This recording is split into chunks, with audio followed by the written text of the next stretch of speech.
All right, guys, good morning. Thank you for being here. Normally, as I say, we do this from the porch, but it's too stinking cold today for that. So we're going to do it right here inside of the home office. Todd, Liles, glad you're here. Going to be talking with business owners who are, possibly in the position to be selling their companies now. And if not now, then in the future. And I got 4 major points that I want to cover with you. And, the thing that's really great about what we do as an organization is we come into businesses and we help them essentially become more valuable. That's the short version of it, right? Our motto is we turn learning into earning. And we do that with the technicians, we do that with the CSRs, we do that with your sales professional staff, we do that with the owners, we do that with the managers. We help turn learning into earning, which means we bring value to your business. Now, part of the benefit of bringing value to your business is that you start looking more and more attractive as a business. And there comes times when our clients have the opportunity to have a conversation with someone that is saying, hey, I want to buy your business. And we love that. We feel like that's part of an accomplishment for us if we can help you as a business owner get into those conversations and get into arrangements that satisfy your personal and your professional goals.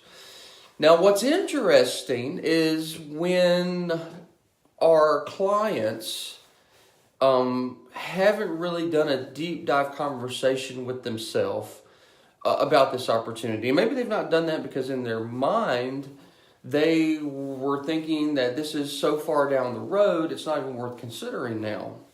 So what I am going to do is I'm going to give you 4 major points this morning, all related to the topic or the idea that you might have an opportunity to sell your business. Let me rephrase that. You should have an opportunity to sell your business. So are you ready? Here we go. Point number 1 in our Saturday talk is the following.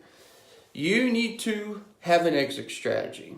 If you are owning a business today, it is important that you begin to plan out a potential exit strategy. Now, while there might be an abundance of them, we are not going to overcomplicate this, all right, guys? We're going to keep this to the 3 basic exit strategies that most people in the residential trades are going to have as an opportunity.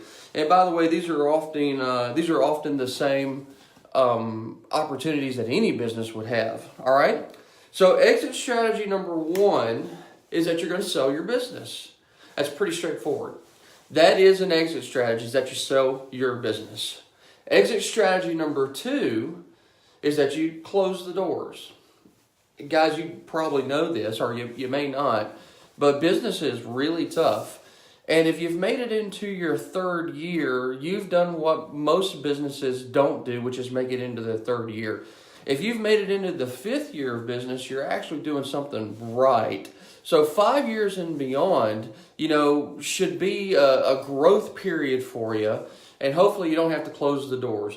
But closing the doors is something that happens. Your 3rd exit strategy is an exit strategy of your own being out of the company. And it's called putting systems and people in place so that you as an owner can continue to have ownership and can decide what you want to do with your business at a later point in time.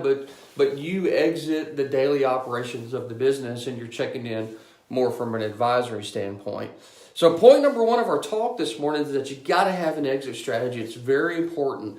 Your business is either going to be sold, you're either going to close the doors one day because you just don't want to do it anymore, or bankruptcy, or whatever the case may be, or you're going to establish operations in place to make sure that it continues to run. By the way, if part of your plan is to establish operations in place, then I would start with your managers, and I would strongly suggest that you come see us in the manager program that we do here in Texas. It's really tremendous. All right, let's go to number 2 on this point. Number 2 on this point is you need to determine what is the value of your business. You got to determine what is the value of your business. So question for you, and I'd like to see some answers on this. I'd like to see a little participation. Have you come up with a number that you think that your business right now today is currently worth? Do you have a number that you think your business is currently worth? All right. If you do, then what I want you to do is just yes or no. You don't have to put the number, just put yes or no. Shoot me a message here. Yes or no, do you have a number for what you think your business is currently worth?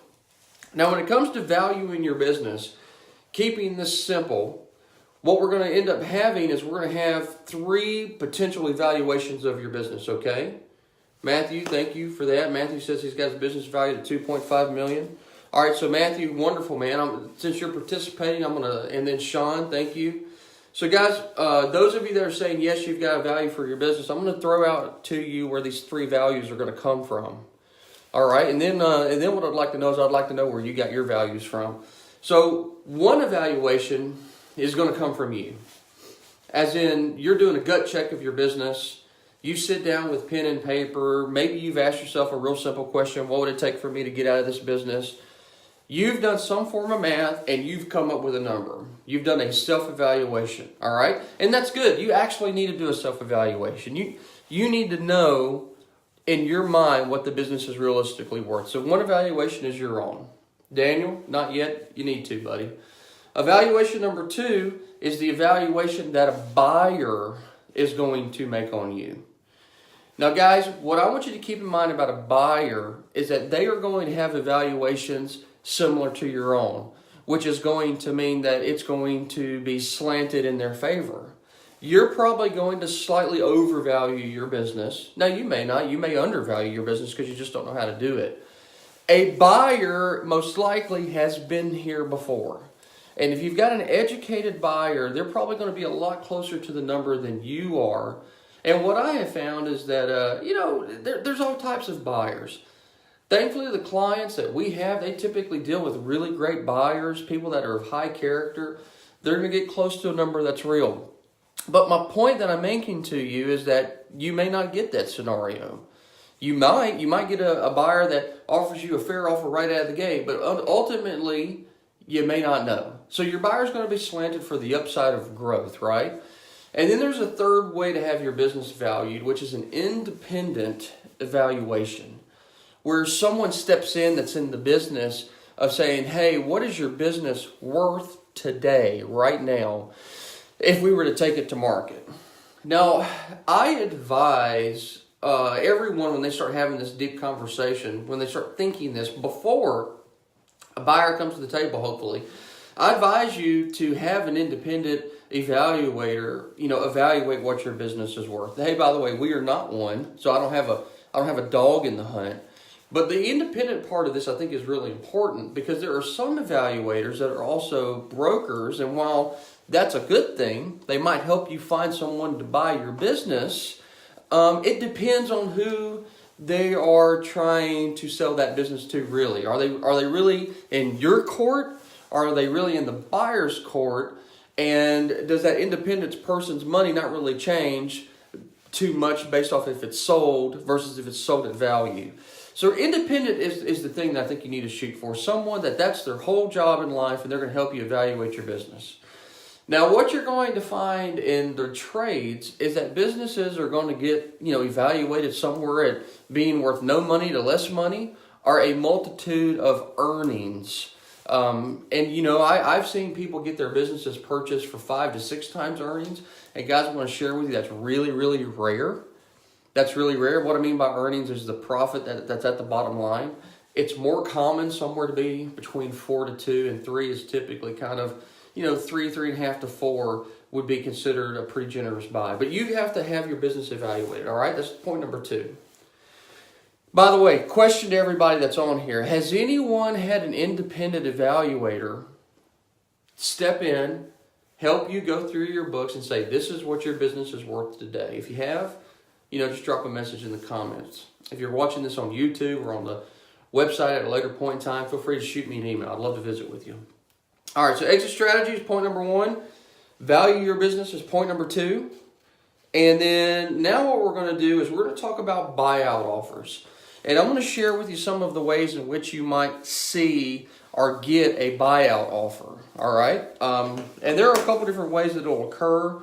So I'm going to break down for you essentially 5 types of buyout offers here.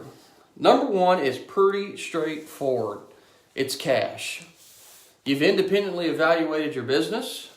Someone comes to you and says, hey, I will give you this much cash for your business today. That is simple. That is clean. You understand the money that's in front of you. And you understand that when the ink is dried, you're going to get this much money deposited into your bank account. And then you get to pay Uncle Sam. Matthew, mine is based on an accountant evaluation. Okay, I don't know who that accountant is or if they specialize in what we do.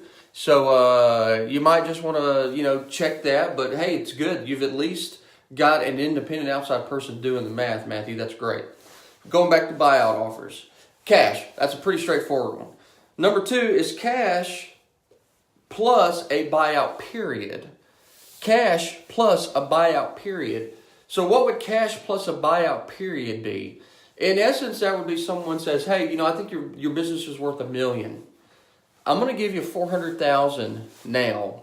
And then I'm going to give you a buyout period over the next 5 years. So the additional $600,000 will be divided up over 5 years. So that'll be your buyout period. That's one way to do it. Now, when you look at cash plus buyout periods, what you need to consider, and I think this is important. This is like a rule of selling your business for the most part, and this is what your lawyer that would be helping you draw up the papers would tell you, is that you need to be pretty happy with the cash that you get day one. Because in business, you never know what could happen. Your cash that you get up front is what you're going to get, and your buyout period might not happen. I don't think that people are trying to hose you, so don't get me wrong on that. What I am suggesting, by the way, is that sometimes things happen for other people's businesses. They might have to file bankruptcy, and you may not get your buyout period cash, and you may or may not get the business back, and it may or may not be worth anything even if you did. So when you look at your cash offers plus buyout period, there are, semi-guaranteed, which is to say, as long as we don't file for bankruptcy, we guarantee you we're going to give you this cash over time. There is owner financed, which this happens oftentimes when people sell their businesses to team members in the company, which the team says, hey, boss, we've come up with this much money, here it is. And now we're going to let you owner finance the rest, which is to say we're going to pay you off the profits that this company receives. That works out sometimes. I've seen it work sometimes. I've seen it fail a lot more. And then another buyout way is cash plus stocks. So cash plus stocks. What that looks like is someone says, here, we're going to give you this much cash today, and then we're going to make you a partner in whatever this new company is going to be, or we're going to let you maintain a piece of the ownership of the existing company, but you're going to be invested in the company that you're selling to us as an owner, or you're going to be invested into something as a whole. Sometimes people sell their companies for stock and stock only. That could be a dangerous proposition again, right? If you're selling your company for stock and stock only, then the question really boils down to how valuable is the stock now? Can you turn around and sell it if you have to? Or is it based off a promise? There was a recent business, totally unrelated to us, but it was a YouTube entertainment company, and I'll think of their name in just a moment. It's Defy Media. That's who it was. They bought a bunch of these YouTube channels that were making, millions of dollars a year on the promise of stock that was going to become worth a lot of money down the road. And the end result was these people sold their companies for a promise of stock. Well, they did get stock, but they were hoping that they would become very valuable, and that's not what happened. Defy Media shut the doors down. So these YouTubers gave away their companies for literally nothing at all. And I've seen that happen more often outside of our business, but I've seen that happen a time or two in our business, but that's really rare. And then the last thing is I've seen people make agreements where they say, hey, look, I won't take any cash up front. I trust you to operate it. It's a form of owner's finance. You can pay me so much money per month, per week, per quarter, per year. And that's not a very good way to do it. But those are the offers. Those are the type of offers that you can receive as a business owner. Cash, all now, and I'm done. Cash over a buyout period. Guaranteed short of a bankruptcy. Our owner financed, which is you basically are financing it. Cash plus stock, all stock, no cash up front, just a buyout period. Okay, so let's go to number 4 on our major points. And just as a reminder of the first 3 points, you got to have an exit strategy. You need to know the value of your business. You need to understand what your buyout offers mean. Going back to rule number 1, make sure you're happy with the cash that you get. That may be the only guaranteed thing that happens. Number 4, questions to ask yourself before you sell. By the way, the obvious one is the one that I've already gave you, which is you need to evaluate your business. And what I would say to you is that if you start getting buyout offers and you've not evaluated your business yet, that's number 1. You need to evaluate your business. Do not get overly excited because it could turn out into a bad scenario for you. All right. So these are some questions that you got to consider. As I've mentioned, had the benefit of helping several of our clients, guide their way through successful buyouts. And it's a bittersweet thing for us when we help people do that, but it's okay. Ultimately, we understand exit strategy is important to all, so we're happy to do it.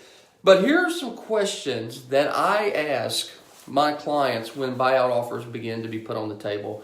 Take into consideration all the things that I've already said. But one of the questions that I like to ask is, can you be happy with the cash at closing? I already covered that with you, right?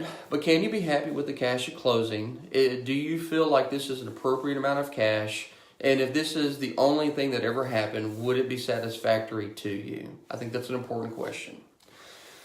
Question number 2 that I like to ask is that if the buyout agreement includes some sort of non-compete and your whole career has been built around this trade, this is how you know how to make money, and you have a non-compete, how extensive is that non-compete?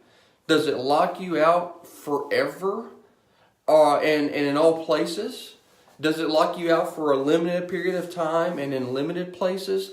The essence of my question is, could you go make money somewhere else if you didn't stay connected to this business?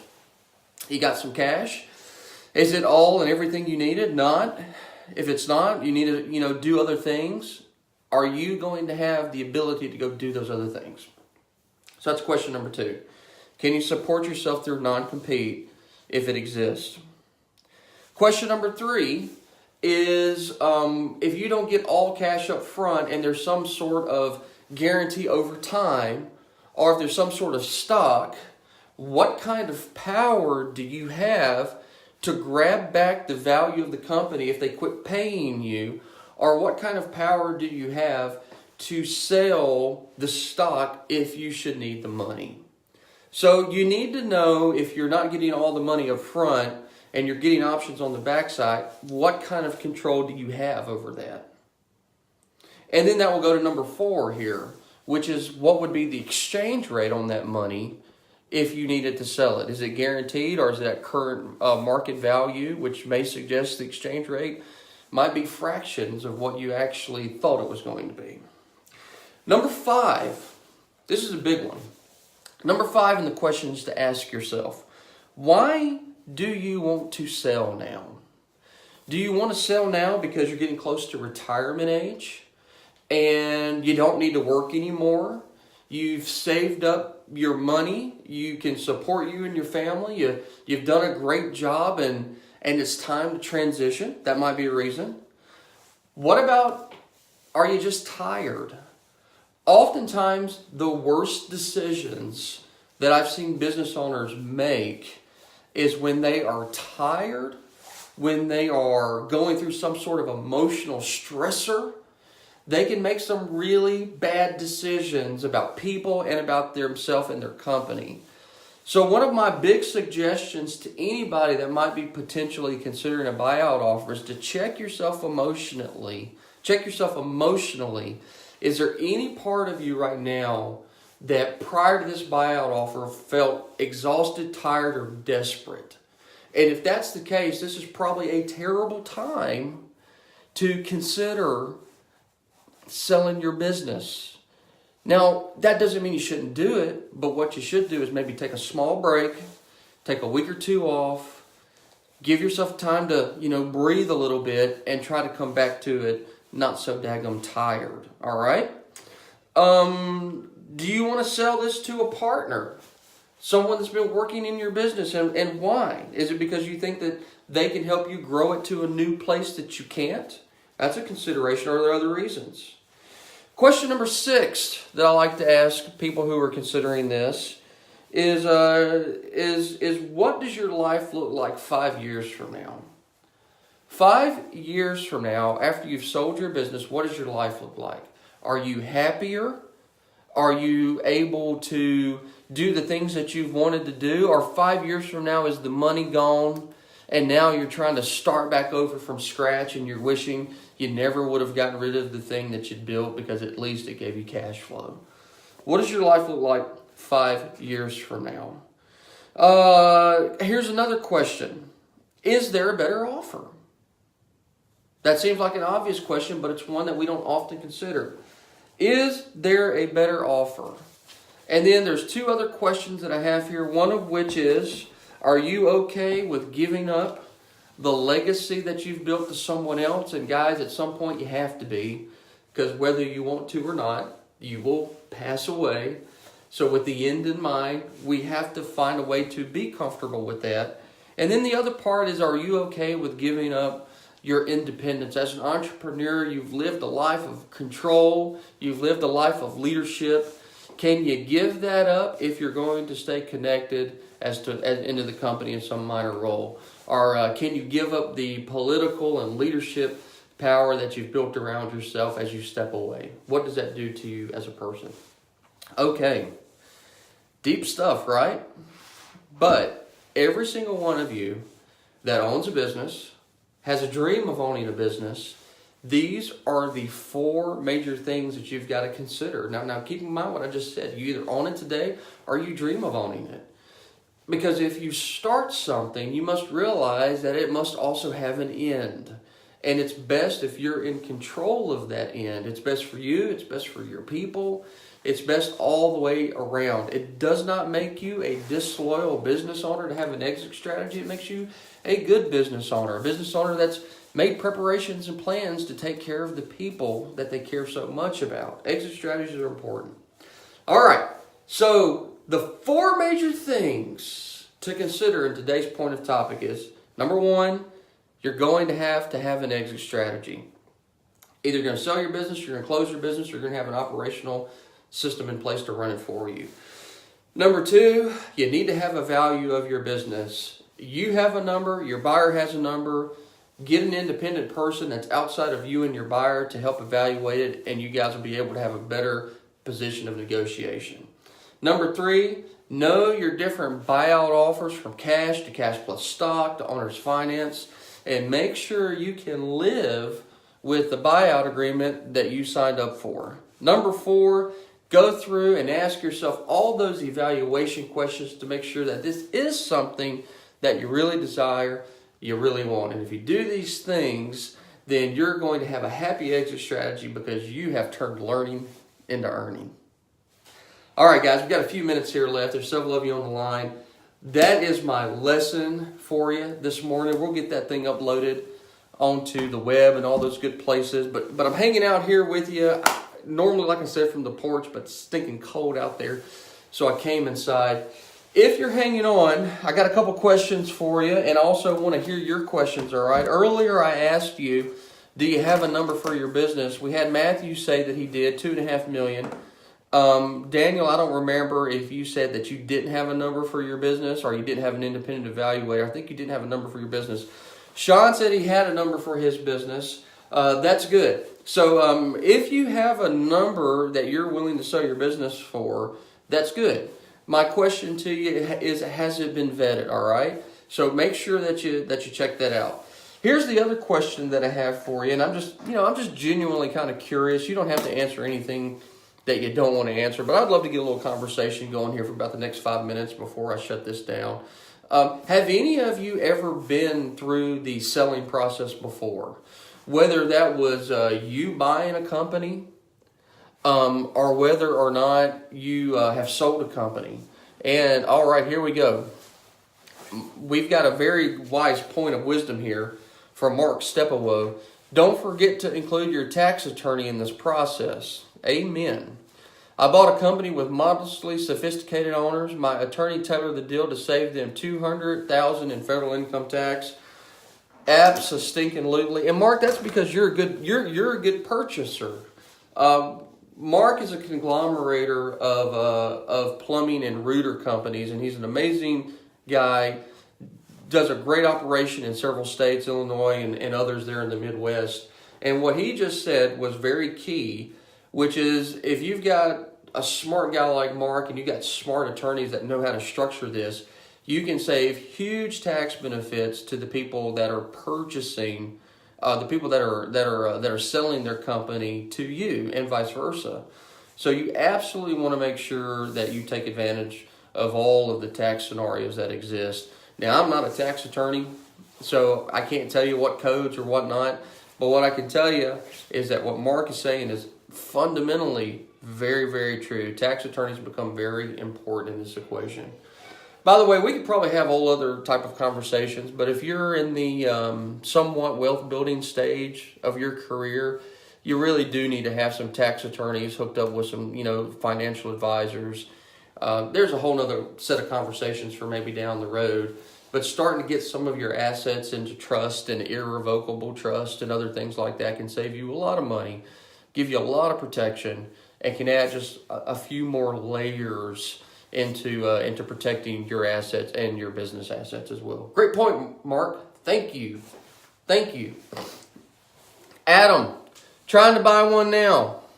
The few sellers that have disclosed their profit and loss are asking 10 times or more net earnings. Don't buy those. They don't know what their business is worth. I mean, maybe it exists.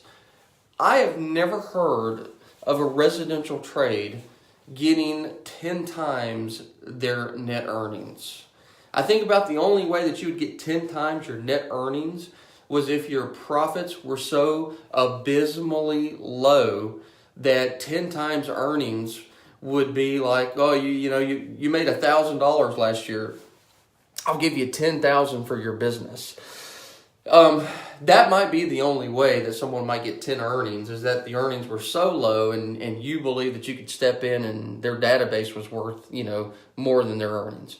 But Adam, that sounds to me like they probably haven't gone through the processes that I had shared with you. And man, maybe they're not ready to sell, but it can be a really, really tough scenario for someone when they realize that, hey, their business isn't worth what they thought it was worth.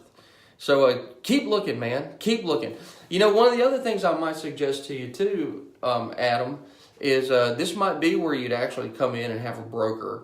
Because brokers have an amazing way. If you're in the business of buying them, business is all about the advantageous position, right? For you, a broker might be good because they understand how to bring some of these sellers to a more realistic standpoint. So, and yes, I know, right? I'm sharing with you. There's a battle there. It's just like if you were selling your home, there's always going to be a battle of agents. So you got to understand your position and what you're going after. What's an average number per se, if there is one? An average number for, a business being purchased? I would say that there probably necessarily isn't an average number. So I'm not going to talk about averages. Instead, Matthew, I'll give you some different perspectives on it, okay? You're going to essentially find that there's going to be, from my experience, two types of purchases that are going to happen. One is when groups get together and they get a very large book of business, 50 to 100 million in residential service plus. They get a very large book of business. That very large book of business becomes attractive to a even larger conglomerate, like maybe an energy company, and then those guys get purchased for a substantial amount of money. A lot of the other typical type of purchases happen when businesses are in the sub $5 million area, and investors look in and they go, wow, there's a lot of potential for growth here. You know, if we put in some management structures, if we put in some smarter marketing, there's a lot of upside for growth. And those will typically get purchased depending upon how well they're operating, between 2 to 5 times earnings. Five is pretty, extreme. So if I'm, just for the sake of example, if I were 5 million and I was operating very successfully over a period of time and was earning $1 million in profit, I'm probably going to get closer to that 4 to 5. So I might get 4 million to 5 million bucks for my business. Mark, roto franchises sell as a percentage of sales. Conversations start at $1 per annual sale and go as low as 75 cents and as high as $1.75 for a $22 million franchise in California. Man, you know what, Mark? We might need to get you on the show, or maybe do a blog post with you, because you've got even a lot more firsthand experience with this than I do. I see the backside of it and more in a consulting role when people start going through their purchasing power. But it would be really cool to have you in a conversation if you would ever like to do that. Yes. So most of the time, Matthew, they consider it net earnings before taxes. That's kind of where they evaluate them at. And you're welcome. All right.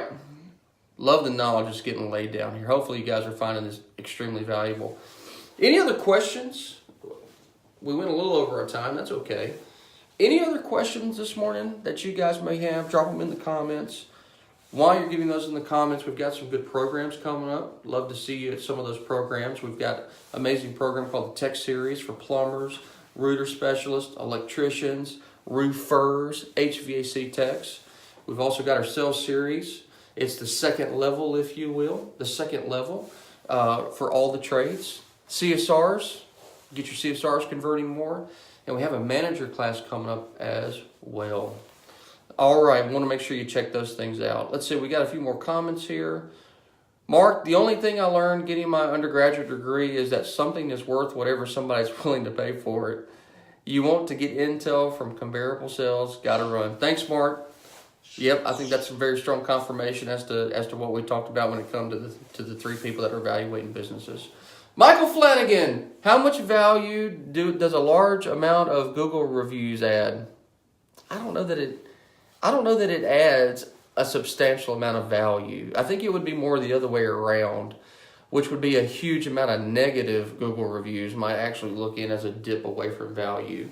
But when people are looking at buying a company, I think that what they're actually looking at is more tangible things and the potential of things. Google reviews are great, so congratulations on some great Google reviews, man. That's fantastic.